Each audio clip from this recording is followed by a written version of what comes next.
students, welcome back. Now we are going to be talking about drawing from a holster, right? So the first part of that is picking which part of your body you want to carry it. So probably 98% of the time I carry it the appendix position, which is located kind of, if there's a clock system, the 1 o'clock position. I like this position because one, I am always going to be faster from the appendix position because it's what we call the economy of movement, right? Everything's right here. So that's one of the reasons I like it. The other reason is you can really protect your gun in this spot because when we talk about, grappling, open-handed skills, things like that, people typically don't blade their stance in those scenarios because you're going to end up getting put on your butt. So it's right here from the appendix position. It's really easy to grapple and do anything if I have to do that. The other thing is when I reholster and do whatever I need to do with my gun, I can actually look down and see what I'm doing. Another way I carry probably about 1% of the time is the 3 o'clock position or on my hip here. The one place I always recommend staying away from is back here at the 4 o'clock position or back here at the 6 o'clock position. The cons to carrying in this position is when I go to reholster that gun, I really can't see what I'm doing. And I've seen many people end up canoe holing or shooting themselves in the buttocks because as they're reholstering, they can't see what they're doing. Another reason I don't like the 4 o'clock position is because I cannot protect my gun when it's back here. It's very vulnerable to be taken in an encounter. Now, when we talk about drawing from concealment, whether it's 1 o'clock or 3 o'clock, step one in what we are going to do, we have to clear the garment. So the big thing is, if I'm carrying appendix, I usually reach down, get a handful of fabric, pull it up to my chest level. If I can also grab at my belly button, grab a handful of fabric and pull it up to my chest.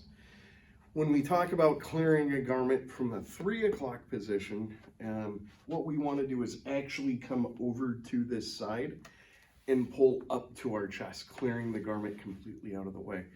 Because if we end up trying to grab here and pull that up, we might end up getting our shirt in our grip in the 3 o'clock position.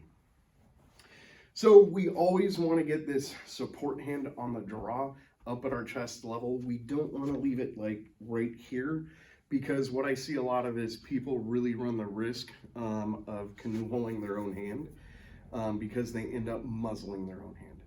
So the big thing is step one in the 4-part draw stroke is I am going to draw that garment, come down on the gun, and instead of just coming down on the gun, I'm going to come down and in so I have a full firing grip, which is really high in that back strap.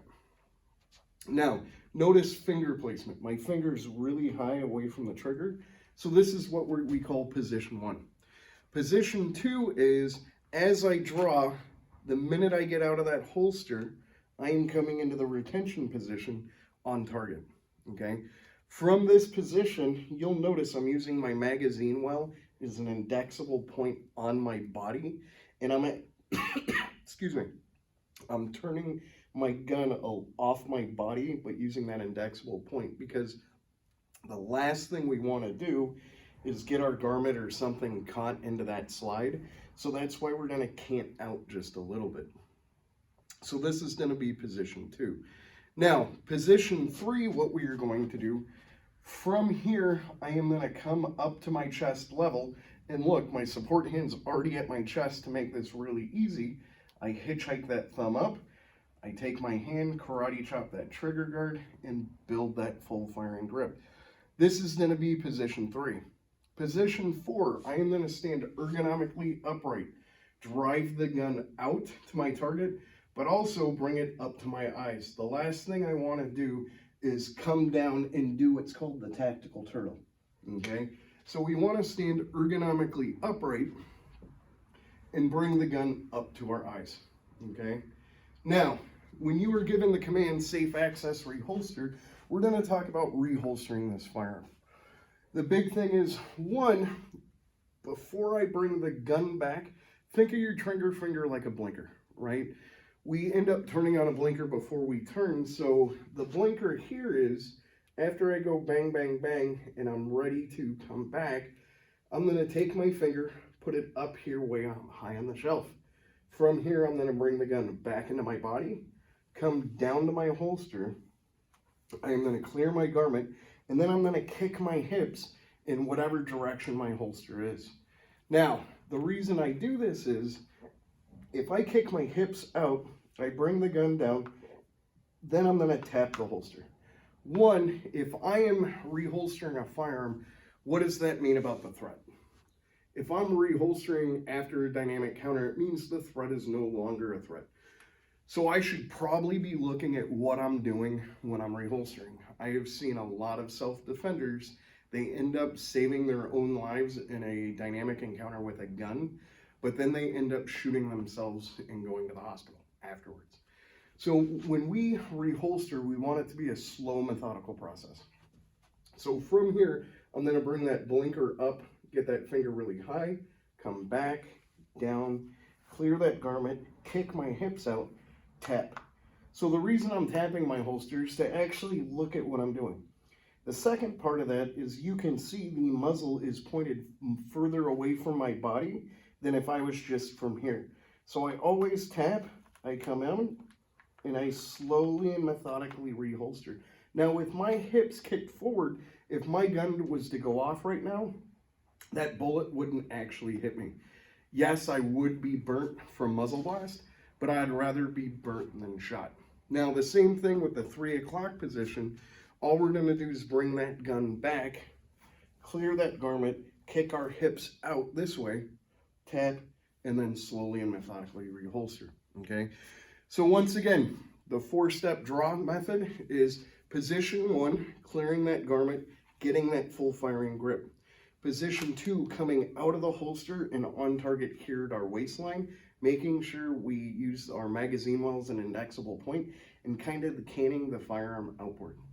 From here, position 3, we're going to come up and build that full firing grip at our chest level. Position 4, we're going to stand ergonomically upright and bring the gun up to our eyes. And then safe access reholster. Now, I don't like doing the 1, 2, 3, 4 method more than twice. The reason why is our draw stroke should be one fluent continuous motion, right? And when I see a lot of people do position 1, position 2, position 3, position 4, when they get out at the range, you end up seeing, right, instead of it being one continuous movement. So I only do the 1, 2, 3, 4 twice max, just so you have the idea of how we want to do this. So we want it to be one fluent continuous movement. So the big thing is we're going to do what we call counting Chicago's, okay? So 1, is muscle memory a real thing? No, it's not. My muscles don't have little memory cells where they remember, but my brain has neural pathways, and what we are trying to accomplish is building these neural pathways, right? So 1, I can build the neural pathway coming out of the holster, okay? Now, if I bring the gun back the way I came, I'm reinforcing that neural pathway for a 3rd time. And if I actually count the Chicago's out loud, now I'm reinforcing that neural pathway for a 3rd time. So what it looks like at home in dry fire practice is shooters stand by, draw 1 Chicago, 2 Chicago, 3 Chicago, 4 Chicago, 5 Chicago, prep that trigger, press that trigger, right? And then safe access reholster, I'll reset my trigger, finger comes up on that shelf, I come back, down, clear, kick my hips, tap, and then slowly and methodically reholster, okay? So once again, shooters stand by, draw 1 Chicago, 2 Chicago, 3 Chicago, 4 Chicago, 5 Chicago, click. Safe access reholster. come back, down, kick the hips, slowly and methodically reholster. Now, when we talk about speed and all of that, I am more worried about you doing this process correctly than how fast you can actually miss. Because who cares how fast you miss in a dynamic encounter? The bad guy does, right? So the big thing when we do this, believe it or not, the slower you practice your draw stroke, the better and quicker you're actually going to be. The things to look out for on your draw stroke that I see a lot. One is people try and rush and then they get a substandard grip that would end up causing a slide bite if they were actually shooting, okay?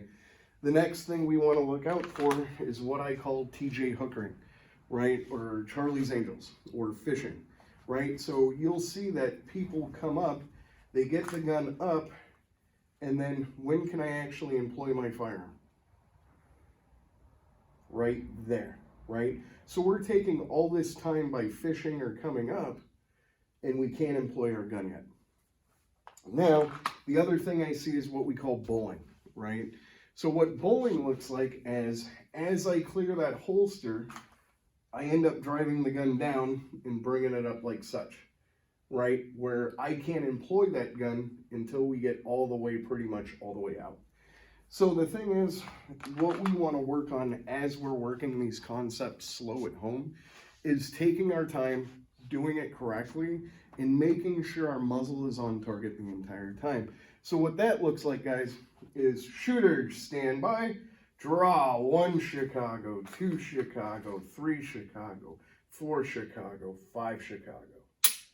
Safe access reholster. Come back, down, kick those hips, slowly and methodically reholster, okay?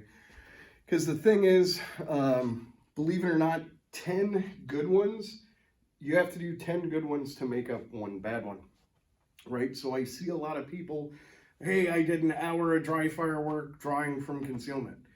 The thing is, if they're doing this for an hour, fishing or bowling, all they're really accomplishing is reinforcing that bad neural pathway of how to do something incorrectly, right?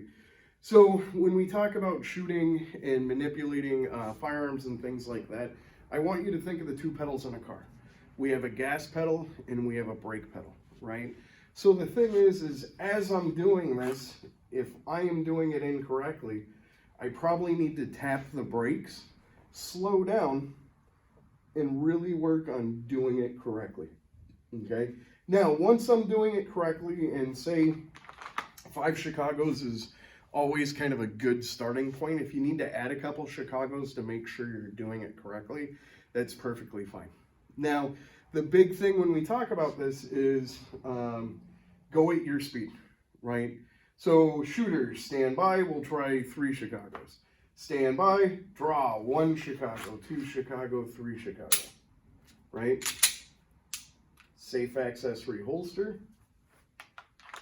So usually in my dry fire practice to stay proficient at drawing from a holster, usually I recommend students that really haven't gained a proficiency yet with drawing from a holster, I'll do 5 Chicagos for a whole week, right? Dry fire practice I usually limit to 5 minutes a day because any more than that, we really run the risk of not having these neural pathways built correctly, right? So it's as simple as shooters, stand by, draw, 1 Chicago, 2 Chicago, 3 Chicago, 4 Chicago, 5 Chicago. And I went a little bit quick on that one. Safe access reholster. Now don't be in such a hurry to put your gun away, because the thing is, if say we had to use lethal force, do we know if that threat's no longer a threat? Could he reanimate? So the last thing we want to do is shooters, stand by, draw, 1 Chicago, 2 Chicago, 3 Chicago. And then immediately go, hey, let me put my gun away. So it needs to be a thought out, nice and relaxed process of slowly and methodically reholstering. So typically dry fire practice, I recommend 5 minutes a day and play with the Chicagos. Just remember, as you bring your Chicagos down, you don't want to go 1 Chicago and then all of a sudden your neural pathway building is completely shot, right? Go at your speed, really work. on getting that draw stroke proficient where you can get out and get on target. If you have any questions of more dry fire practice you can do at home before your actual range portion, please let me know so I can help you any way I can. Thanks.